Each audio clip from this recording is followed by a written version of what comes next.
Odin, the real story of the top Norse god.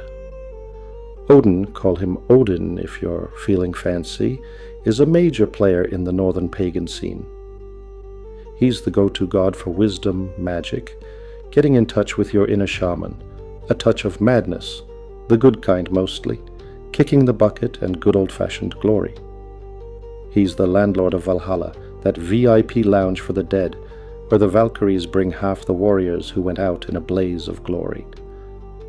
The other half, they head over to Freya's place, the Fields of Men. It's a whole timeshare situation.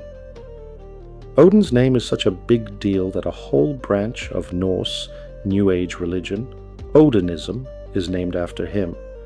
People often call him the supreme god of the whole Germanic Norse crew. But that's not the whole story. See, the Norse gods aren't big on strict pecking orders.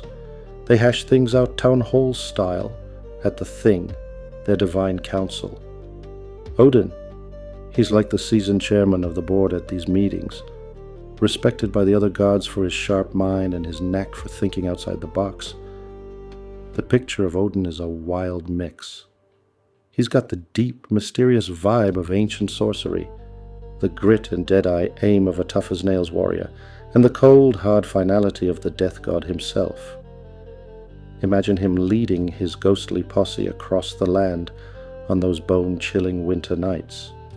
But for his followers, Odin's also the patient teacher, the one who'll show you the ropes of the runes and the universe's secrets if you're hungry for knowledge. Behind that bushy beard, he's hiding a sly, trickster's grin, the kind that says he knows the rules and exactly how to bend them. Other times you'll find him with a shaman's drum, its beat echoing as the one-eyed master of Cider, that's Norse magic, folks, guides a Seidkona or Seidmother on a mind-bending spirit journey. Having died and come back twice, this god gets what kind of smarts and wisdom you need, right when you need it. His brain and his offbeat way of looking at things can flip the script, change the whole game, and steer things exactly where he wants them to go. As the patron of shamans, fortune-tellers, and sorcerers, he's a master of weaving cedar magic, pulling the strings to make others dance to his tune. This Mr. Wednesday doesn't play by the usual rulebook. He'll step right over the lines when it looks like there's no way out. He's the patron saint of rune artists and those arrows who dig into rune lore, decorating powerful artifacts and lucky charms with secret symbols, like he's throwing wild cards onto the carefully laid out poker table of life. Having had a taste of the meat of poetry, this god of poets and chanters knows how to string words together so that reality itself has to sit up and listen. As the master of the afterlife halls for the truly exceptional, he sends his winged Valkyries to collect human souls, like a grim reaper harvesting the cream of the crop. This is a guy who can talk sworn enemies into shaking hands, and with one well-timed favor lift a desperate soul out of the gutter. But just as easily he can sow deadly feuds between folks who were thick as thieves a second ago, and knock the biggest big shots off their pedestals and into the dirt. He can grant you incredible wisdom, but with just a scowl, he can send you spiraling into madness, turning a genius into a blubbering fool. He'll lead you from one wind to another, from one high point to the next. But then, out of nowhere, he'll snatch it all away, including your very life. He can warm the loneliest heart with kindness and attention. But then, with an icy brush-off, he can make those who trusted him plunge into the deepest pit of despair. That's Odin for you, Loki's brother, son of Bor, grandson of Buri. They call him the betrayer of warriors, the All-Father, the High One, the Wanderer, Father of the Slain, Lord of Ravens, God of Runes, Father of Victory, the Masked One, God of the Hanged, Lord of Madness, and, even he who does evil. He's complicated. Odin's many hats, his names. Odin's got a list of names and nicknames, kennings if you want to get technical, longer than your arm, over 170 of them. Each one shines a spotlight on a different side of him, a different part of his divine job description. Here are some of the big ones.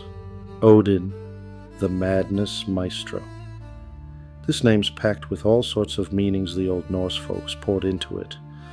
Odin can mess with your head, turn you into a dangerous, unpredictable mess. But madness can also mean that ecstatic, trance-like state where a sorcerer chats with spirits and works their magic. He's the patron god of werewolves and those berserker warriors who go full beast mode on the battlefield.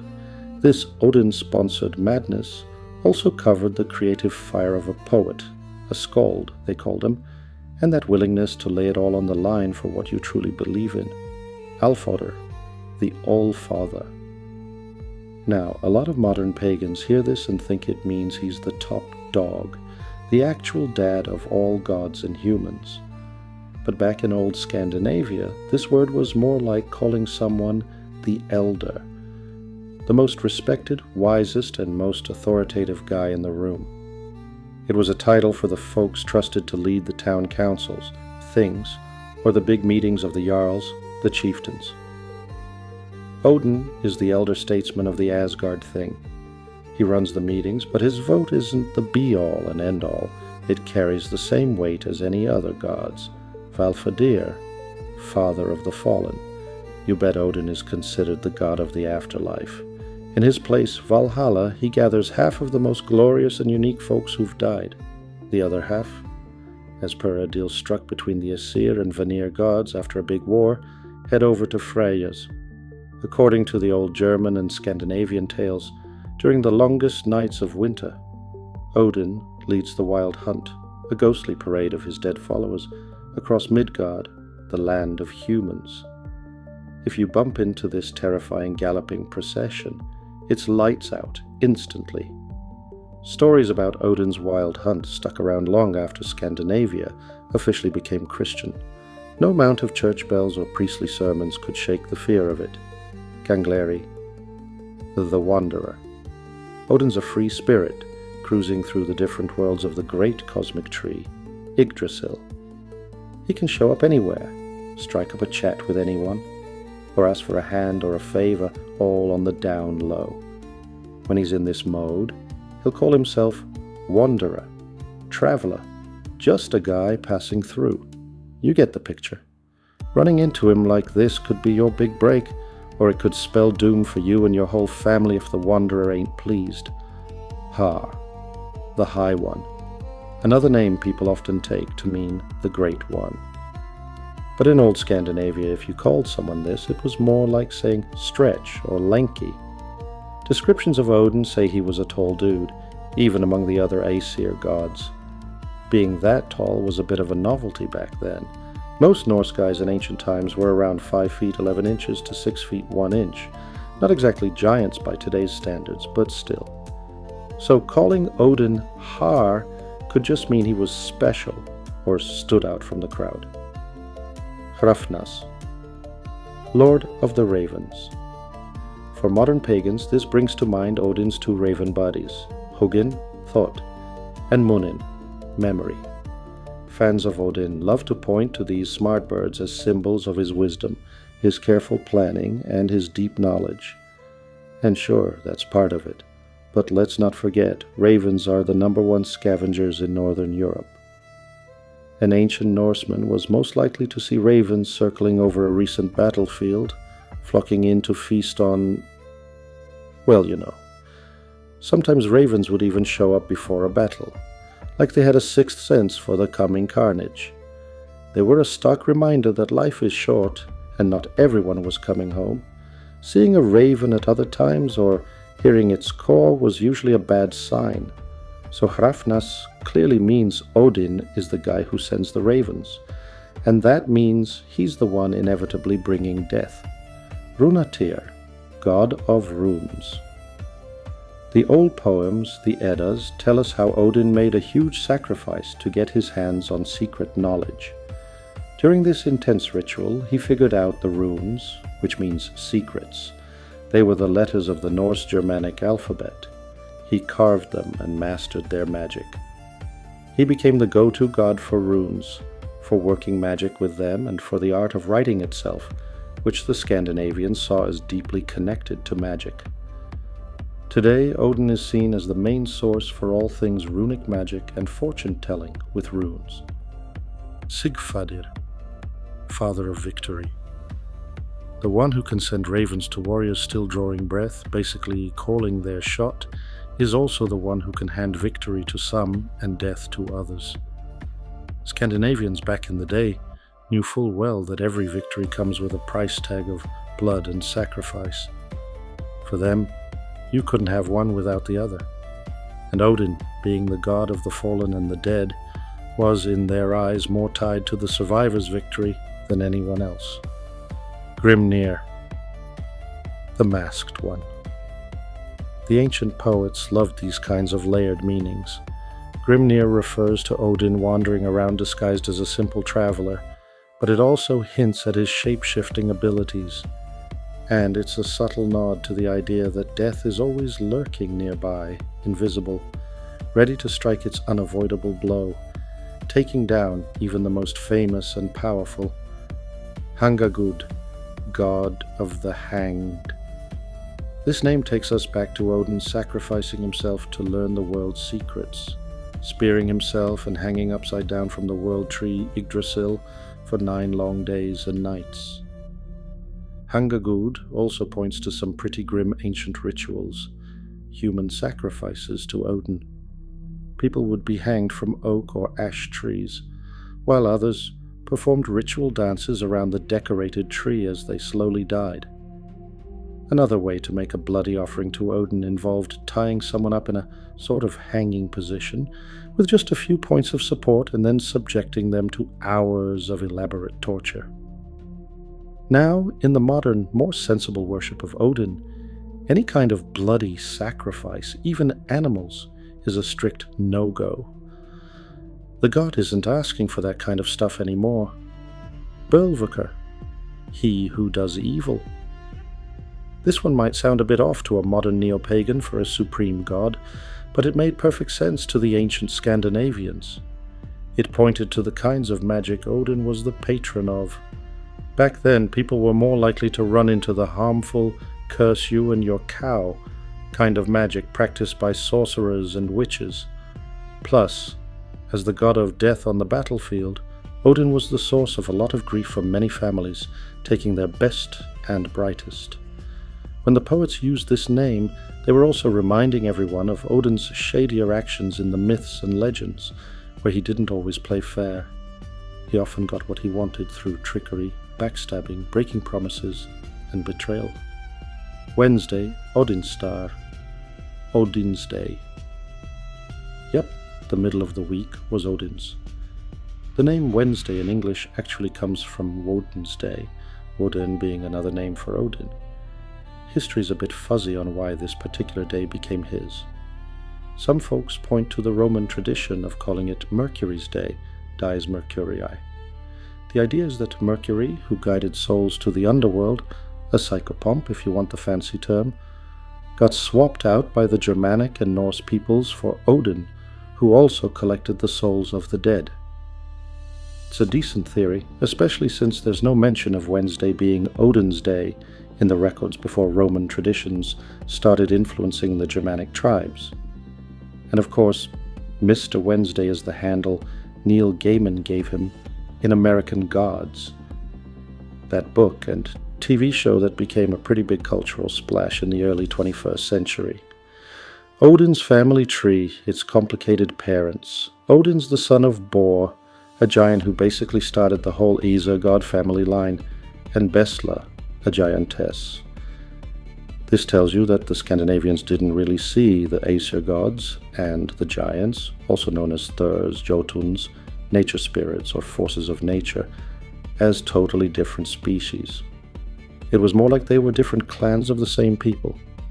Uncle Mimir, he was Bestla's brother, Odin's mom, and his dad was the Jotun Böltorn. Mimir was the wisest and most knowledgeable of all the Aesir. He got sent as a hostage to the Vanir gods after the Aesir lost a war against them. But thanks to some trickery Odin pulled that got found out, the ticked-off Vanir executed Mimir and sent his head back to his nephew, Odin. Ever since, Odin carries that skull around with him, and gets advice from his dear old uncle. Brothers, Vili and Ve. These are Odin's bros. According to legend, the three of them were in on the creation of the world. They killed the first being, the giant Ymir, and used his body parts to build the universe. Don't ask. Blood brother Loki, a Jotun and the god of fire, trickery, and generally shaking things up. For the ancient Scandinavians, becoming blood brothers was a sacred deal. It wasn't just a title, it meant you were as close as actual siblings. So Odin and Loki, full-on brothers, and that's exactly how their relationship is portrayed in the old stories. Wife, Frigg. She's the daughter of the giantess Fjörgyn, also known as Jörd, the earth goddess, and the Jotun Fjörgyn, a god of mount and forest. Frigg is the goddess of wisdom, prophecy, and women's magic. Given her parents, it's pretty clear Frigg, and Nasinja, female Aesir, is a giantess Jotun herself. Kids. Odin's got a whole bunch of kids. The most famous ones include Thor, Odin's oldest, and his mom was actually Odin's mother-in-law, the earth goddess giantess Fjörgyn, Jörd. Thor's the god of thunder, defensive wars, and blacksmithing. Yeah, family trees get weird with gods. Balder, son of Odin and Frigg, he's the god of beauty, springtime, and the sun.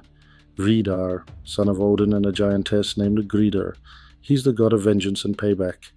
Vali, son of Odin and the giantess Rindr, also a god of vengeance and of hunting down criminals. Hörder, son of Odin and Frigg, he's the blind god of fate and things you just can't avoid. Bragi, Odin's son, but nobody's quite sure who his mom was. He's the god of smooth talking and poetry. Hermodr, another son of Odin, mother also unknown. So, if you're keeping score, only 2 of Odin's many kids were with his wife, Frigg. The rest were with various giantesses, including Frigg's own mother, Odin's mother-in-law. Told you it was complicated. The 3 faces of Odin. Odin isn't a one-note god. His followers usually run into one of 3 main versions of him. The wise All-Father. Think of him as the chairman of the gods' council. In this mode, Odin is grand, fair, and knows how to spin old traditions to fit new situations. He's a master at settling arguments and finding solutions that make, almost, everyone happy. Odin's a smooth, persuasive negotiator and a top-tier manipulator, the wanderer sorcerer. This is Odin as the powerful patron and teacher of all things magic. He's always pushing boundaries, ready to pay a steep price for more knowledge and magical skill. He's got runes and wild shamanic rituals in his toolkit. When he's in this role, Odin keeps his immense power under wraps and can hang out with regular folks almost like he's one of them. He's the mentor to sorcerers and witches, a trickster who loves to break rules and cross lines. This Odin is a bit of a charming rogue, and that ironic glint in his eye and mysterious smile from under his blue hood usually mean you're in for some mind-bending encounters and tough tests, all in the name of learning something new. The god of death. This is the Odin who deals out death and calls the best of the best to his halls. He's a merciless god, always a shadow among the living, ready at any second to bring all their plans and hopes crashing down with the simple finality of death. He's the one feasting with his dead warriors in Valhalla and leading them on the wild hunt on those long winter nights. He has a deep appreciation for glory and the sheer beauty of a heroic last stand. But here's the kicker. These are just different sides of the same god. No matter which face of Odin a person meets, they're dealing with the whole complex personality. All these parts rolled into one. Worshipping Odin. Then and now. The old school Odin. Cult. Back in the old days, worshipping Odin was a pretty hardcore affair, and some of the details can be a bit shocking to modern folks. It involved sacrificing both animals and, yep, humans. Often, these human sacrifices were put through some brutal tortures, all to honor Odin and supposedly to keep him entertained. The ancient Scandinavians got pretty creative with their cruelty, hoping it would win them points with the fearsome god of death. If a Norse warrior was in a hopeless battle, they might, as a last resort, sacrifice themselves for victory or to save their buddies. They'd yell out to Odin, asking for a final burst of strength and for him to take them to the world of the brave, Valhalla. Now that popular idea that all ancient Scandinavians were just itching to die and get to Valhalla, that's mostly a myth. What they really wanted was to come home to their families with a pile of loot, not to die in some foreign field. The god Freyr was the one they usually prayed to for that. But if things looked totally grim and there was no way out, then they might let out a furious war cry to Odin and charge headfirst into the fight. Of course, Odin was a big part of funeral rites, especially if the person who died was a well-respected landowner, bondi, a warrior, or a chieftain, jarl. We don't know all the nitty-gritty details of these rituals. Depending on where you were in Scandinavia and which group of people you were talking about, funerals could involve cremation, burial, or even setting the body adrift at sea. Like in most cultures, funerals and wakes involved big feasts, or at least a communal meal. Fortune-telling and prophecy rituals were also key parts of the ancient Odin cult. These were done through all sorts of trance practices and could involve a wide range of techniques to get into an altered state of mind. Odin worship in the modern world. Today's neo-pagans generally aren't trying to bring back those grim and gory rituals of ancient Scandinavia, and Odin himself, so they say, isn't looking for that kind of worship these days. The main way people honor Odin now is through individual practice, usually at a home altar. This is where they make offerings, mostly food and drinks, do trance meditations to better hear the god's answers to their questions, and make their prayers and requests. If you've got a knack for poetry, Odin reportedly appreciates a good hymn or poem written in his honor. Group rituals out in nature are also a thing, with many neo-pagans getting together for collective ceremonies, led by Godar, the most respected and experienced folks in their communities. But what Odin really likes, according to modern followers, is when people perform actions in their everyday lives that reflect his principles and dedicate those actions to him. So, what do people usually ask Odin for? Wisdom, knowledge, and a helping hand with learning new things. A boost in gaining fame and recognition. Support with their magical work, especially runes and cider, and with divination rituals. Help with smoothing over conflicts and settling disputes. Odin's signature gear and symbols, spear Gungnir. Gungnir means something like swaying or trembling. This is the spear that never misses its mark and always zips right back into Odin's hand. It's worth noting that Scandinavian spears were often short, used for both up-close fighting and for throwing. Gungnir is all about the inevitability of death and the fact that Odin, one way or another, always gets what he's after. Ravens Hugin and Munin, thought and memory. Ravens are prime symbols of death, mainly because they're the top scavenger birds in Northern Europe.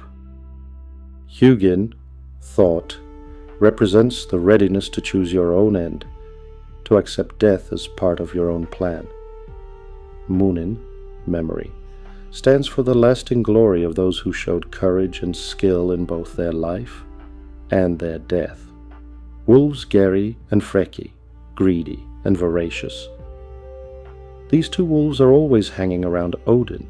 Wolves, like ravens, are common scavengers in Northern Europe. They're kind of like the janitors of the forest.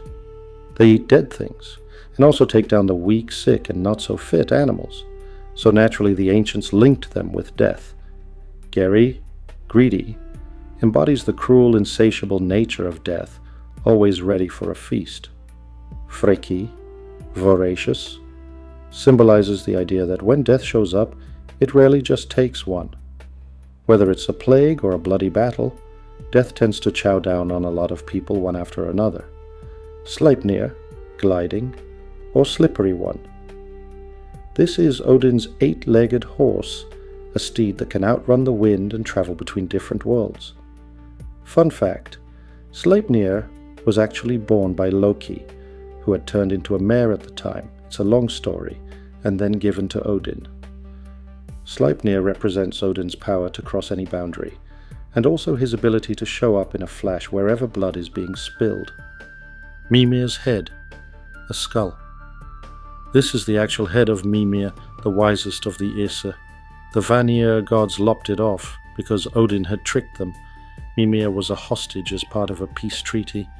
Odin keeps his uncle Mimir's dead head with him all the time and consults it when he is facing tough decisions. You could say that Odin only became the wisest of the Aesir after Mimir died.